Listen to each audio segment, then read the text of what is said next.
Tem pessoas que precisam de risco e adrenalina para viver. Foi o caso de Lucas, Alba, Júlio e Sebastian. Eles estudaram criminologia juntos, mas logo perceberam que gostavam de outra coisa. Também tinha a ver com mistérios, mas com alguns mais inexplicáveis. Eles se tornaram amigos no primeiro ano de faculdade e no segundo já compartilhavam todos os tipos de planos. Foi assim que eles descobriram um youtuber caçador de fantasmas. No início, eles faziam reuniões para ver os seus relatórios. Ele viajou por todo o mundo tentando gravar ou ouvir algo sobrenatural, e ficaram maravilhados com cada um de seus vídeos. Mas logo, ao vê-los, não foi suficiente, e eles quiseram agir. Eles começaram com locais próximos à sua cidade, o mosteiro abandonado, cemitério. Em alguns deles, pensaram ter visto coisas, mas a verdade é que não tinham como provar. Talvez tenha sido simplesmente o desejo de experimentar sensações extremas que os levou a pensar que tinham visto fantasmas. Mas tudo mudou quando eles viajaram 300 quilômetros de suas casas para passar a noite em um Burger King abandonado. Eles encontraram vários artigos afirmando que coisas terríveis aconteceram lá. Várias pessoas morreram em condições inexplicáveis, nas redondezas, e nenhum youtuber se atreveu a entrar lá. Não era um Burger King qualquer. Tinha vários andares, área de jogos, amplos salões para festas. As lendas urbanas sobre os eventos paranormais que ali ocorriam eram tantas que até os vizinhos que moravam nas proximidades se mudaram para outras cidades, e a área estava praticamente deserta. A ideia de pesquisar lá os empolgou tanto que passaram 3 semanas preparando tudo. Eles gastaram todas as suas economias em câmeras com visão noturna, microfones potentes e até uma faca para se defenderem se necessário. Eles sabiam que uma faca lhes seria de pouca utilidade diante de um fantasma, mas também pela sensação de proteção que o objeto gerava neles. Com tudo pronto, decidiram imprimir um mapa do local e traçar uma planta. O plano era que um deles ficasse do lado de fora, observando, e com o celular pronto para ligar e pedir ajuda. Eu faria isso do carro, caso tivesse que fugir com pressa. Ninguém queria ficar no veículo, então faziam 2 turnos e sorteavam. Os outros estariam juntos o tempo todo. Não se separariam por absolutamente nada. Eles disseram aos pais que iriam passar o fim de semana em uma casa rural e foram embora. Tiveram que gastar uma fortuna em gasolina, mas não se importaram porque iriam cumprir a sua primeira missão real. Quando chegaram, já era praticamente noite. Eles pegaram todos os equipamentos e Lucas, Alba e Júlio se prepararam para entrar enquanto Sebastian fazia a primeira vigia no carro. Quando Alba tocou na maçaneta, pensou que nunca tinha se sentido tão bem na vida. Ela estava muito animada, mas logo quando abriu, tudo ficou assustador. Embora nenhum deles tenha dito nada, aquele ambiente sujo, cheio de mesas e cadeiras quebradas e com vários grafites nas paredes, lhes causou um verdadeiro pânico. Não tinha vestígios da atmosfera colorida e alegre das suas atuais instalações. Algumas divisórias foram derrubadas porque a ideia que desenvolveram seguindo seu plano não pôde ser concretizada. Eles conversaram por um momento sobre o próximo passo a tomar e os 3 decidiram inspecionar primeiro o andar de cima.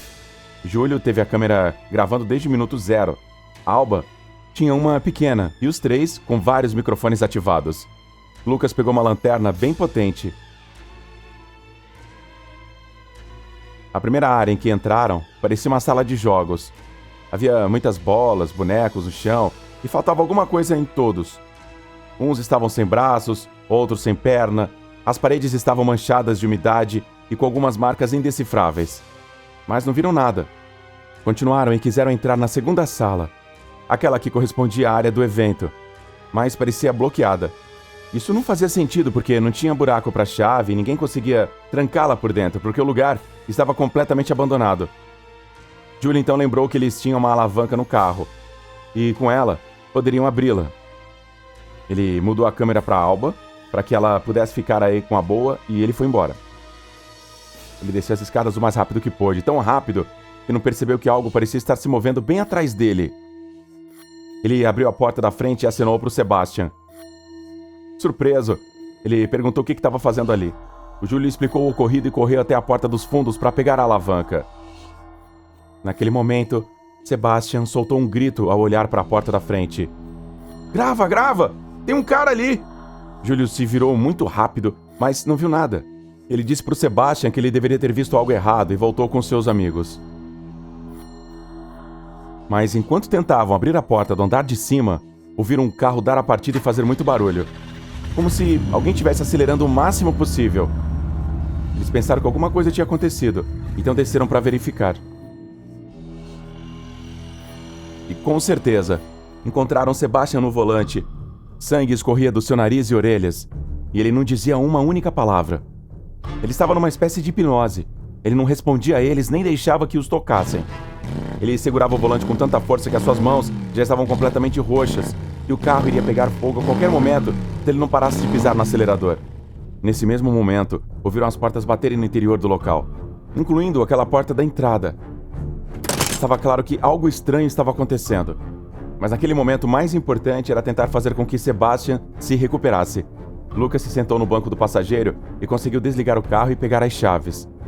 Mas o Sebastian ainda não os deixou tocá-lo. Demorou quase uma hora para Alba convencê-lo. Então eles o colocaram no banco de trás e foram para casa. Como ele não reagia, decidiram ir ao hospital e uma vez lá, o internaram na UTI devido a uma concussão grave. Esse foi o último dia que os três amigos viram Sebastian. Eles descobriram que ele havia saído do hospital, mas nunca mais quis falar com eles. Sua família disse que ele não queria sair de casa e quase não falava com ninguém. E ao revisar as fitas, eles próprios viram que o amigo não estava mentindo. Tinha um cara na entrada do Burger King quando Júlio voltou. Depois desse incidente, os três passaram um tempo sem visitar nenhum lugar mal assombrado. Eles estavam tristes porque haviam perdido um amigo e ainda estavam com medo. Mesmo assim, eles ainda queriam explorar aquele lugar completamente. E o primeiro que ousou verbalizar foi o Lucas. Um ano depois da sua primeira excursão ao abandonado Burger King, ele disse: "Eu acho que deveríamos tentar novamente." Os olhos de Alba brilharam. Eles se lembraram perfeitamente da sensação de vertigem e ao mesmo tempo de adrenalina que sentiu ao entrar ali. Ela queria isso, e sabia disso, mas Júlio estava muito mais hesitante. Ele se sentiu culpado por não ter acreditado em Sebastian. Talvez se tivesse ficado com ele, nada teria acontecido e os quatro continuariam amigos como sempre. Mas tiveram que tomar uma decisão e, no final, acabaram o convencendo. Eles não faziam nada assim há um ano, mas mantiveram todo o equipamento. Eles também não sabiam se o local ainda estava como tinham visto da última vez, mas já haviam aprendido que, nesses casos, o planejamento pode ser inútil. Eles marcaram um dia e se prepararam para uma nova aventura. Ao longo do caminho, os três tiveram dúvidas.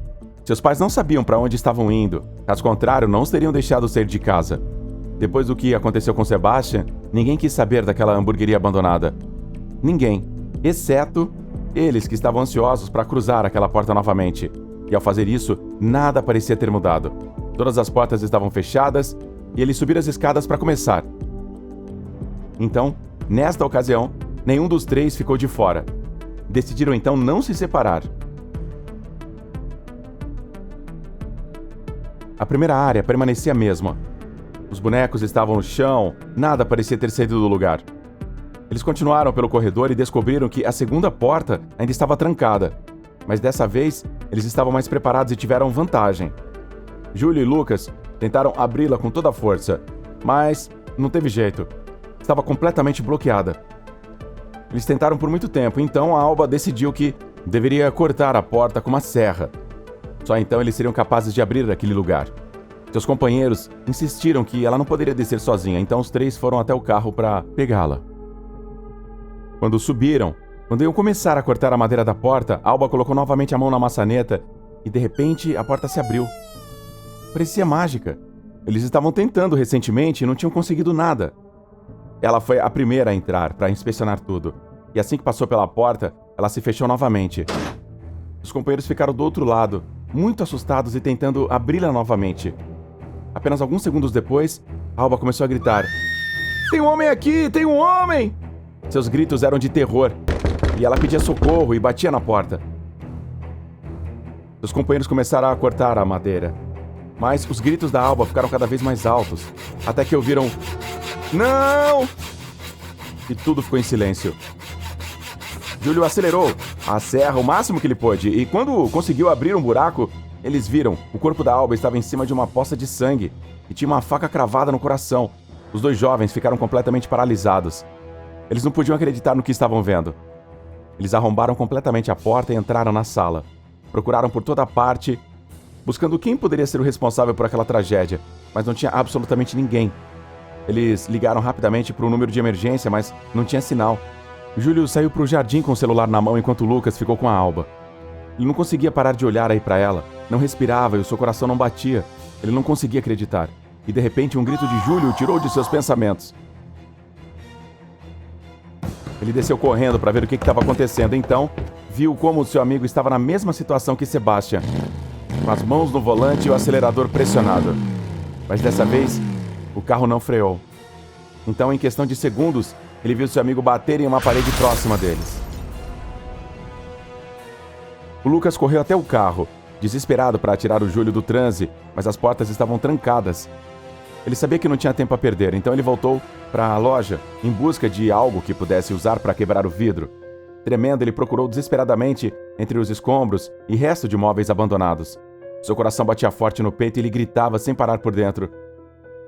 Por favor, Júlio, não me deixa, cara. Você também não. Finalmente seus olhos pararam em um pedaço de ferro retorcido.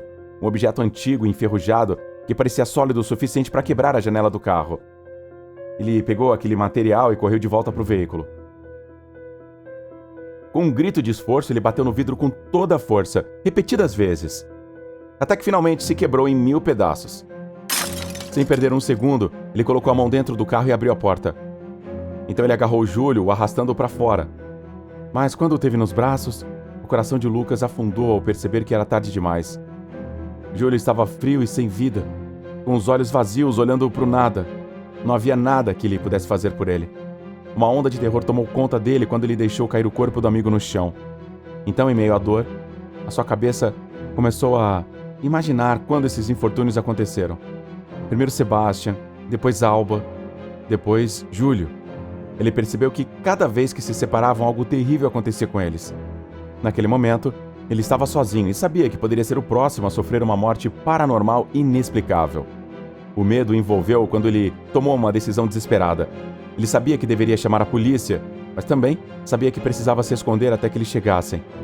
Se o que quer que tenha acontecido e causado essa queda de Júlio estivesse fora de questão, lá ele estava em perigo. Então ele decidiu correr até a área de recreação, onde estavam aquelas bonecas, sem conseguir encarar o local onde jazia o corpo sem vida de Alba. Ao entrar na sala, seus olhos fixaram nas manchas úmidas na parede. Ele se aproximou lentamente, observando como as formas pareciam mudar e se transformar diante de seus olhos. Então, como se fosse um lampejo de claridade no meio da escuridão, ele viu letras. Os nomes de Alba e Júlio estavam escritos ali nas manchas. O seu corpo tremeu quando ele percebeu o que isso significava. Ele percebeu que precisava de ajuda, de alguém que pudesse entender o que estava acontecendo. Apesar de tudo o que aconteceu entre eles, Sebastian era a única pessoa que poderia ajudá-lo a entender a verdade por trás de tudo. Ele não queria falar com eles novamente depois do que havia vivido no Burger e da situação horrível ao acelerar o carro, mas precisava ajudá-lo a sobreviver. Com as mãos trêmulas, ele pegou o telefone e discou o número de Sebastian. Seu coração batia forte enquanto esperava alguém atender do outro lado da linha. Então uma voz familiar o deixou sem fôlego. Eles eram os pais de Sebastian, mas o que disseram o deixou paralisado.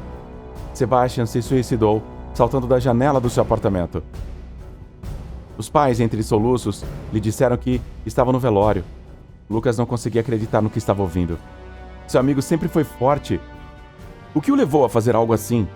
Justamente quando ele pensava que não poderia ficar mais aterrorizado, de repente ele viu uma nova mancha aparecer na parede e disse: Sebastian.